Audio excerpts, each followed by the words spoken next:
Dreams, we all have them. Fleeting phantoms of the subconscious. They flit across the backs of our eyelids. They vanish like smoke on the wind. What are they really? Are they merely echoes of our waking lives? Or could they be something more? Something far stranger, something impossible? We toss and turn, lost in a sea of half-formed images. Faces blur, landscapes shift like sand dunes, meaning evaporates upon waking. We dismiss them. They are just dreams, we say. Nothing to be taken seriously. But what if we were wrong? What if, in those moments of vulnerability, something else was listening?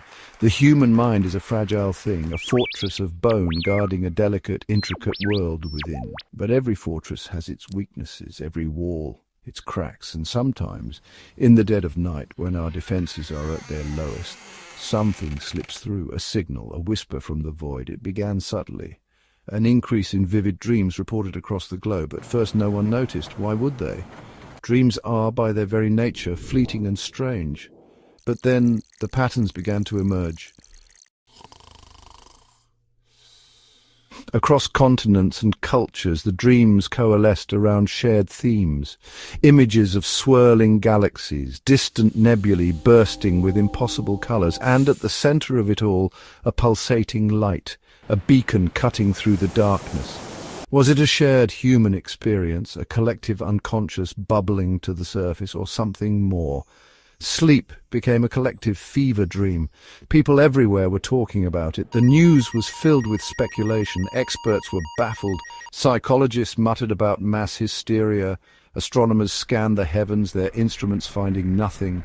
The source of the signal remained a mystery. The dreams seeped into our art and music. They haunted our waking hours. The line between reality and sleep became blurred.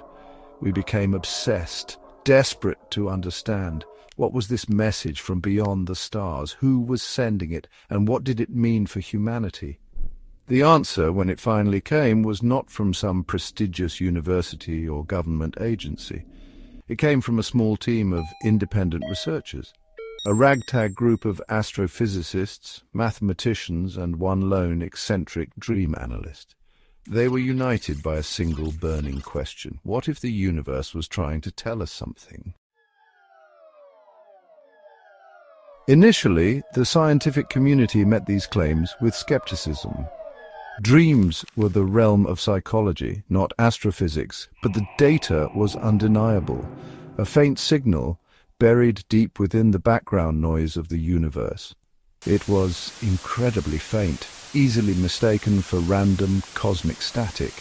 But it was there. The signal was unlike anything they'd ever encountered. It wasn't composed of radio waves or any other form of electromagnetic radiation. It was something else entirely, something that seemed to interact directly with the human mind. It was as if the universe itself was speaking directly to our subconscious. The breakthrough came when they realized the signal wasn't random noise. It was structured. It had patterns, repeating sequences. It was information, a message. And incredibly, this message was being encoded and transmitted through our dreams. The implications were staggering. For millennia, humanity had looked to the stars and wondered if we were alone. Now it seemed we had our answer. This was something woven into the very fabric of our sleep. It was both terrifying and exhilarating. The key to deciphering the signal came from an unexpected source. A young autistic girl named Maya. Maya had been experiencing the strange dreams with an intensity no one else could comprehend. For her, they weren't just dreams, they were visions, vivid, overwhelming, and filled with detail. Detail she could recall with perfect clarity. Working with Maya, the researchers were able to isolate specific patterns within her dreams that corresponded to the signal. It was like finding a Rosetta Stone for the language of the universe. With Maya's help, they began the arduous task of decoding the message. The world held its breath. The media frenzy reached a fever pitch. Every update from the research team was met with a mixture of hope and fear. What secrets did the signal hold? What message had been sent across the vast gulf of space and time? The answer, when it finally came, was both exhilarating and terrifying. The signal wasn't just a message, it was a countdown. Section 5, ticking in the abyss. The countdown was embedded deep within the signal, a slowly diminishing sequence of prime numbers. Its discovery sent a chill down the spines of everyone involved. The universe wasn't just talking to us, it was giving us a deadline. The countdown sparked a new wave of panic and speculation. What would happen when it reached zero? Was it a doomsday clock marking the end of humanity, or was it something else? A timer on a cosmic invitation, a challenge?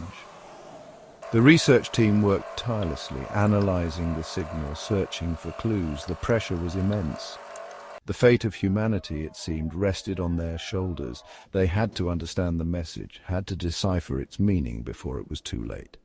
Governments around the world reacted with a mixture of denial and frantic preparation. Some poured resources into space programs, hoping to make contact with the source of the signal. Others built bunkers, preparing for the worst. The world, it seemed, was holding its breath, waiting for the other shoe to drop. The countdown became a global obsession. Every news broadcast featured a running ticker, marking the shrinking time. Theories abounded, ranging from the apocalyptic to the utopian.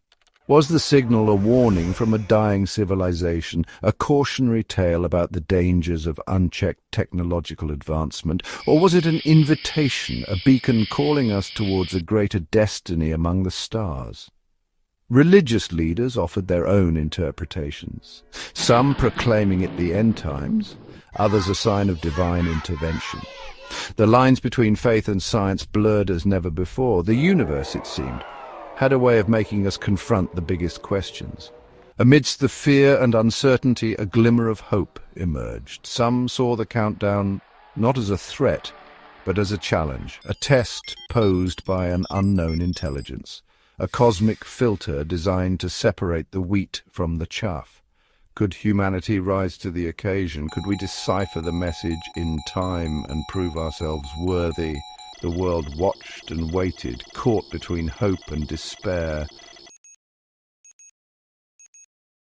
The scientific community, initially skeptical, now found itself at the forefront of a mystery that dwarfed all previous scientific endeavors. The signal wasn't just a message, it was a window into the very nature of consciousness, of reality itself. Theories were proposed and discarded at a dizzying pace. Some suggested the signal was a form of cosmic engineering, designed to nudge our evolution in a specific direction. Others posited that it might be a byproduct of some vast, unimaginable intelligence, its dreams leaking into our reality. The implications were staggering. If the signal was artificial, it pointed to the existence of beings far beyond our comprehension. Beings capable of manipulating the very fabric of space-time, of weaving messages into the dreams of an entire species. If, on the other hand, the signal was a natural phenomenon, it suggested that our understanding of the universe was fundamentally flawed. It hinted at a deeper order, a hidden layer of reality where consciousness and the cosmos were inextricably intertwined. As the countdown ticked down, a sense of anxious anticipation settled over the globe. The world held its breath, bracing for the unknown.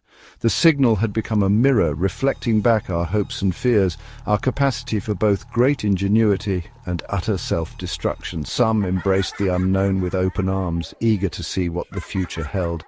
Others retreated into denial, clinging to the familiar comforts of their lives.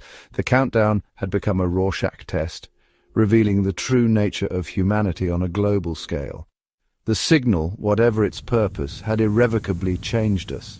It had shattered our illusions of isolation, forced us to confront the vastness of the cosmos and our own insignificant place within it. We were no longer the center of our own story. We were but one small part of a much grander narrative, one that had been playing out long before our species emerged from the primordial soup. The countdown reached its end, and then silence. The signal, the whispers in our dreams, vanished as abruptly as they had begun. The world held its breath, waiting for the sky to split open, for the earth to shatter beneath our feet. But nothing happened. The silence was deafening. What did it mean? Had we passed the test, failed to understand the message, or had it all been some cosmic joke, a cruel trick played on a young and arrogant species? The answer, like the universe itself, remained out of reach. Life went on. The world rebuilt, scarred but not broken. The countdown ended, but the whispers continued to echo. We had glimpsed the abyss, stared into the unknown. We knew now we were not alone, and somewhere out there something was watching, and still it speaks.